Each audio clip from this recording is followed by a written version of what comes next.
Welcome to the Shameless Podcast, where I help Christian men kill shame, stand strong, and live on mission. I'm your host, Ken Freire, and I'm bringing you real stories, practical insights, and biblical truths that equip you to break free from your sin, shame, and live a life of purpose. Let's step out of the shadows together and into the light of Christ.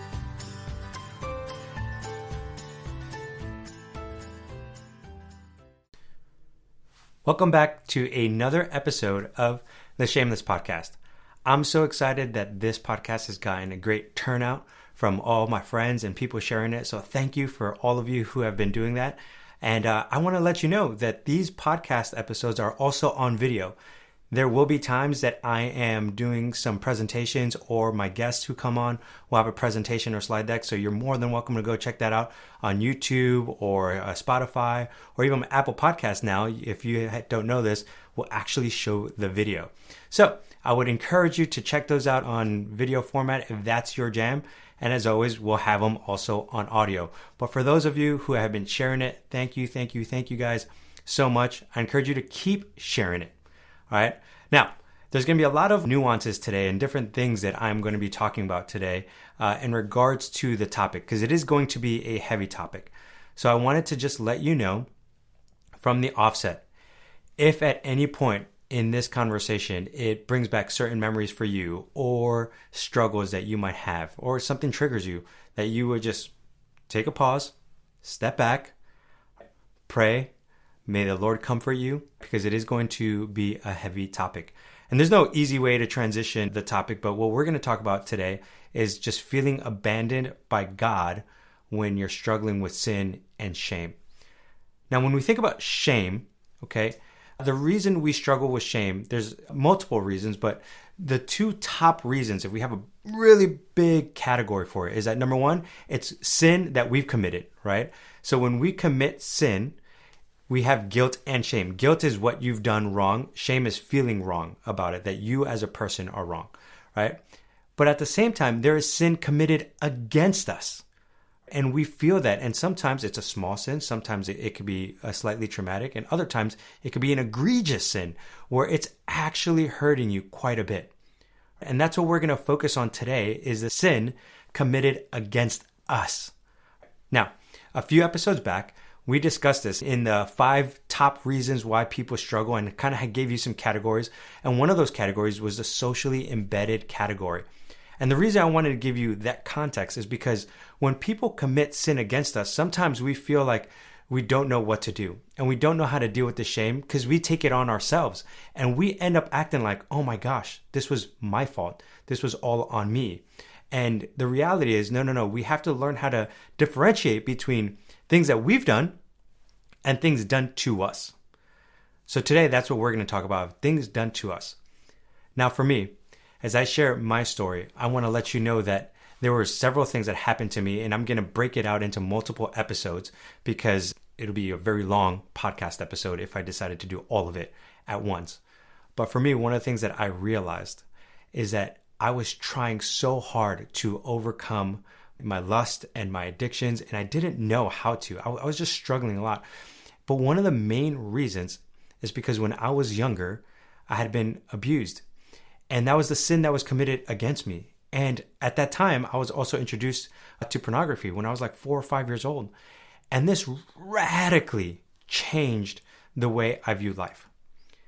To give you some context, I was born in a Christian home by my mom. She took me to church all the time, and my siblings. And that's the thing that I grew up in. But the problem was that it also was a very legalistic church where everything was kind of, for the lack of a better word, hellfire and brimstone.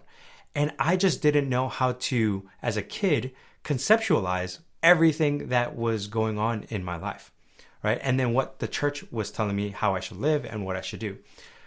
But what I do remember is all this abuse and all this manipulation that happened to me, telling me that these things were okay and that it's okay to just mess around and we're just experimenting and we're just trying things out, right? Learning our bodies. And I just remember thinking to myself, this doesn't feel right. But I was told to keep it a secret and I couldn't share it. And lo and behold, after a while, my parents and I, we moved to a different place. and that situation stopped. But what I do remember is that I repressed all of those painful memories. And the two painful memories, right, that I was having was the abuse and also the church telling me that I would, like, if you sin, if you do anything, you're going to hell, right? Like, it was very, very like hellfire, guilt driven. And I just didn't know how to handle that. I was a child who had a very sensitive spirit. So in one side, I know I'm sinning or sin is happening towards me.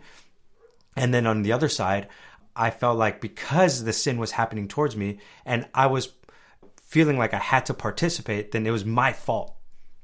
So then now I had the church's view in my mind thinking I'm going to go to hell for what has been happening to me.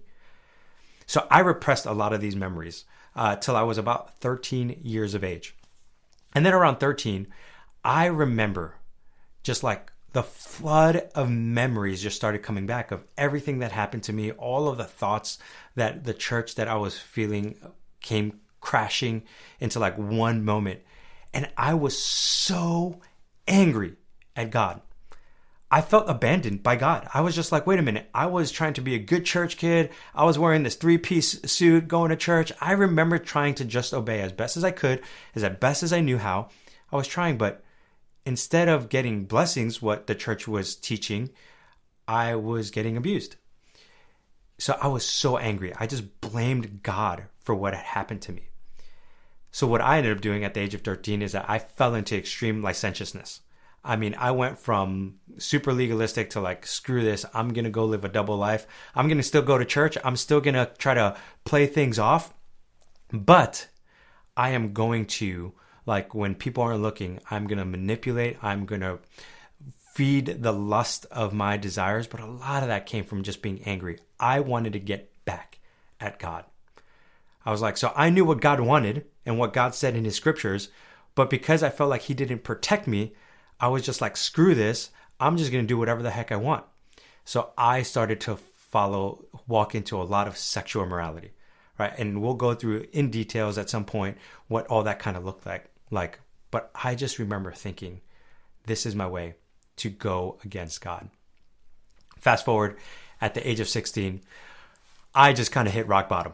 I mean, I was doing all the stuff that I knew would go against God's word, and I did it on purpose because I just hated him so much.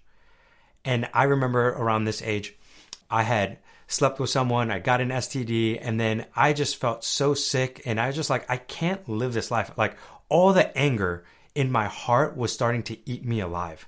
And all the sin that now I was committing, I felt the guilt, I felt the shame, and it was this perpetual cycle that I was in of the shame that I felt from the sin committed to me, and now I feel the guilt and shame from the sin that I've committed because I was blaming everything on God and blaming it on the person that had done it to me, and I was just in this crazy cycle, and I just didn't know what to do. And I started getting to a place where I wanted to end my life. I was like, if this is what life is supposed to be like, I'm done. So at the age of 16, I remember thinking to myself, hey, that's it. I'm done. And I was going to end my life. I remember reaching out to a counselor and sharing my struggles with this counselor. And the counselor did not do a good job at all. And I'll go into that in a different episode because that's a story within itself. But did not do a good job. And I remember walking out of his counseling office and said, if this is what the church has to offer, I'm done.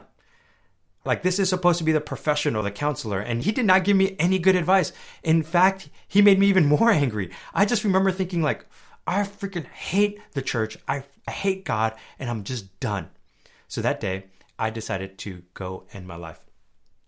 And I went home, and I was going to, I normally slept with a knife under my bed.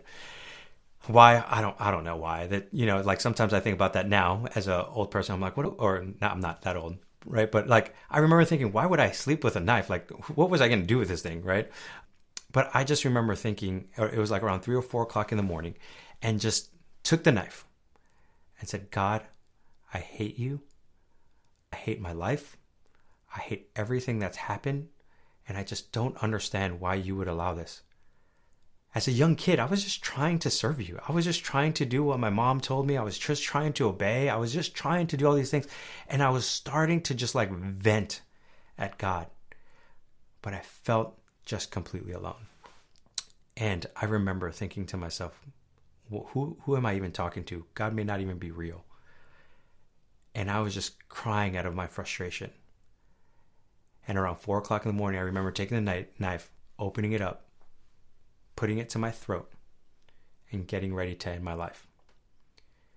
And it was at this moment that when I talk about this, it was probably one of the most miraculous things that have ever happened to me.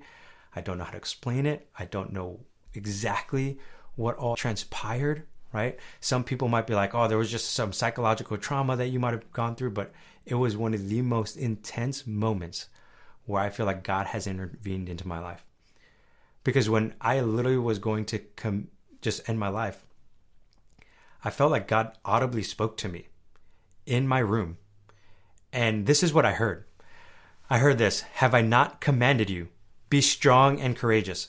Do not be frightened and do not be dismayed, for the Lord your God is with you wherever you go.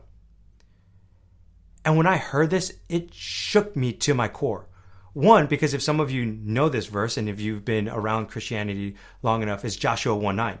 At that time, I don't remember ever memorizing this passage. I don't remember anyone talking about this passage, but I felt like God had audibly spoke into my room and quoted this verse. And the moment that I heard this, I started bawling and I started just shattering. Because it was this moment when I realized is that what I needed in my life wasn't an answer to the problems and the suffering that I have been through. I needed a person to be with me. And that person was Jesus Christ. And years later now, as I've helped people overcome addiction, I've realized that a lot of past trauma is one of the biggest factors for overcoming addiction. And so I share my story to let you know that I know how it feels to be completely alone in this battle, where you feel like no one would understand. Because that's how I felt. I felt like no one could understand the pain that I went through, the sin that I've committed, the shame that I was under, and that I was always going to be feeling this, no matter how hard I tried. But God had a different story. You see, God started to show me that the reason that I was going through all this pain is that I was trying to find an answer to my pain, but I wanted a person. I wanted someone to hear me, to know me, to see me for what I was going through. And this is what I started to realize, is that God actually deeply cared for me. And if you're listening to this, I want you to know that God deeply cares for you in your pain. Because if there's one thing I know about shame, that sin has been committed, when you feel isolated, when you feel completely abandoned by the world, you want someone to just look at you in the eye and say, I see you, I hear you, and I know you. And that's what God did to me in my room when he quoted Joshua 1:9. He's like, do not be dismayed. Do not be discouraged. The Lord your God is with you wherever you go. And it was in that moment that, I was bawling. I had like the snot kind of dripping down my nose, and it was just horrific. But I was just like, God, why did it take you this long? Why did it take you 16 years of me being in anguish and in pain to finally answer me? And you know what? It was one of those miraculous moments where I started to realize, like, man, God was probably trying to speak to me, but because of my anger and my pain, I was just pushing him away. I did not want to hear him. And partly too, because of the way the church, treated me, and not the whole church, specifically this counselor, I just kind of brushed it off, and I blamed the church for one person's actions. So what I had to realize, and as I've counseled a lot of guys through this now, is that if you're feeling abandoned by God today or alone in your struggle, here are just some quick tips, right? And I want to be careful when I use quick tips like this is going to solve this. This actually was a few years of a process of me walking through it, Because at the age of 16, it's not like I gave my life to the Lord, even though it felt like a miracle happened in my room. I didn't. I literally told God, I was like, God, if you're real and you actually are intervening in my life, we're going to take this slow and we're going to actually, let's ask all the hard questions. And I need you to show me that you are with me on a day-to-day basis. I'm not just going to believe this because of this one moment. And it took me a few years later to like finally get to a place where I've surrendered my heart and I gave my life to the Lord.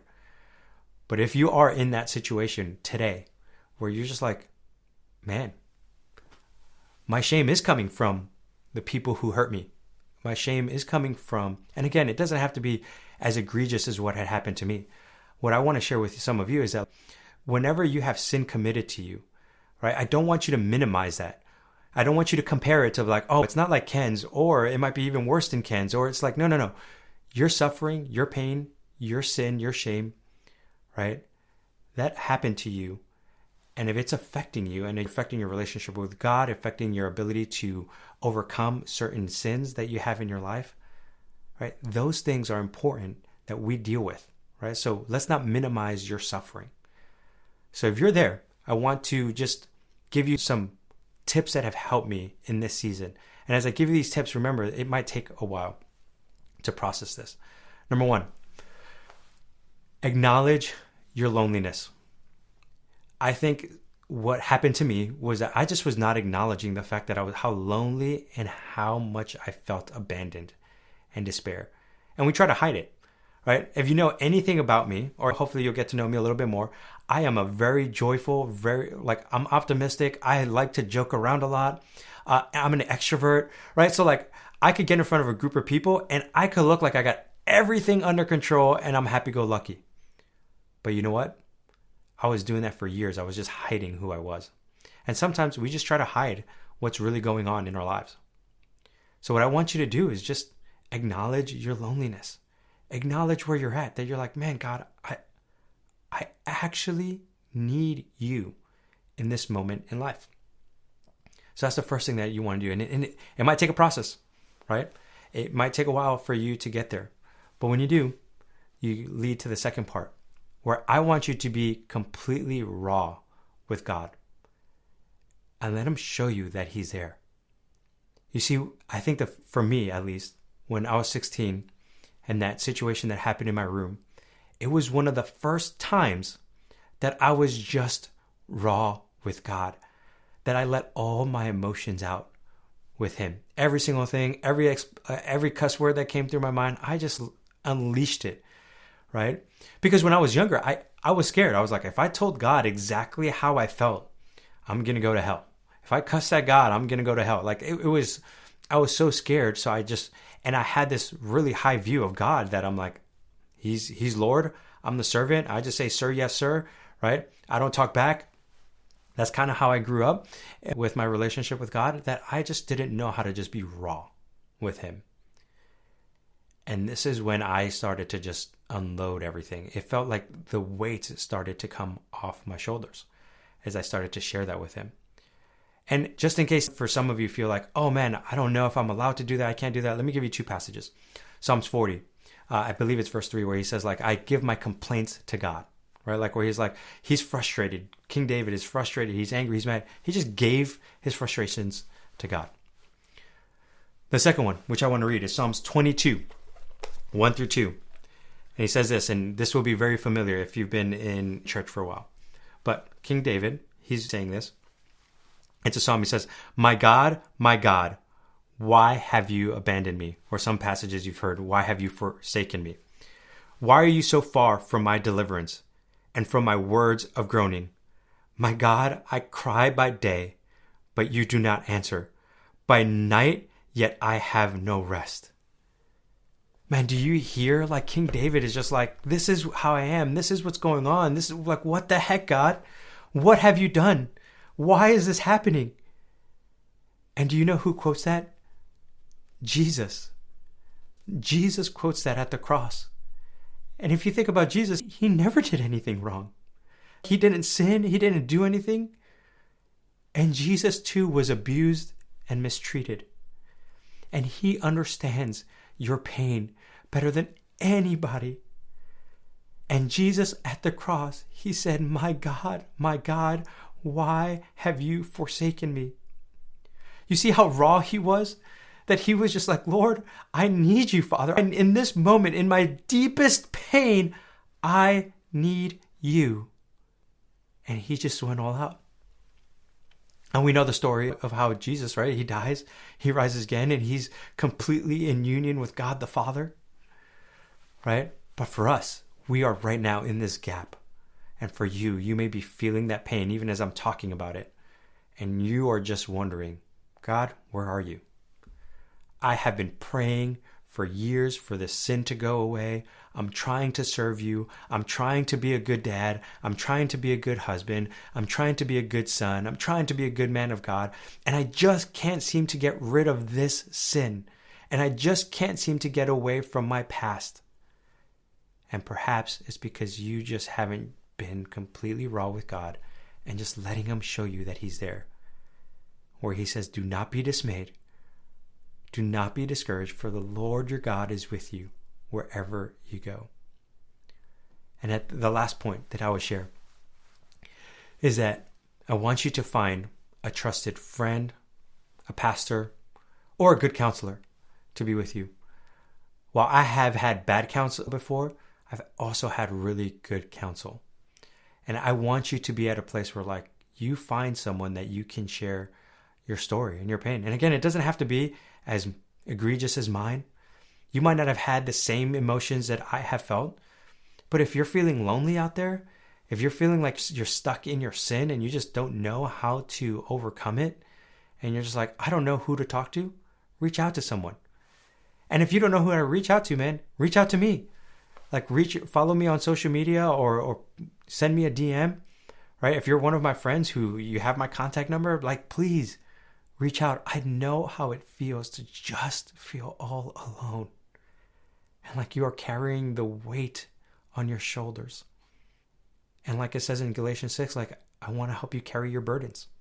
So if that's you, if you are in that place, I'd be more than happy to reach out to me on social media. My personal profiles, like if it's on Instagram or Facebook, it's Ken Freire. If you want to follow the podcast episode, it's shameless_pod. And you can find me on all major social media outlets. But please don't listen to this and just walk away. Okay? I want you to know that God is with you, that God is there for you. Sometimes you just need a trusted friend or counselor or pastor that can actually walk you through that. All right, I hope this is helpful. Again, you may be in a place where this is going to draw up a lot of emotions. It's going to be kind of hard for you to process. But I want you to know that there is hope on the other side. For the last 15 years, have helped a lot of guys overcome this pain, this suffering that they've gone through. And it's been a blessing. It's hard, but it's worth it. Okay? Now, with that being said, there's so much more that we could talk about. And you might be actually nervous. You might be like, I know I need to find a counselor. I know I need to find someone who I can trust. All right? Well, in our next episode, I will be talking about bad counselors versus good counselors and actually how to find a good counselor. Right? Because I want to equip you with the knowledge and the proper questions to ask people when you're trying to find a good counselor. This is something that I've helped a lot of people with, and I do it even now when I'm trying to look for a counselor, because sometimes they may have all the right credentials, they may sound good, but there's certain characteristics that you need to be looking for a good counselor, especially if you've gone through a lot of trauma yourself. Until next time, I want you guys to continue to keep killing shame, stand strong, and be on mission. Hope you have a great day, and God bless. Thanks for joining us today. If you found this episode helpful, make sure to subscribe and leave a review. Remember, killing shame isn't just about breaking free from the past. It's about walking boldly into the future God has for you.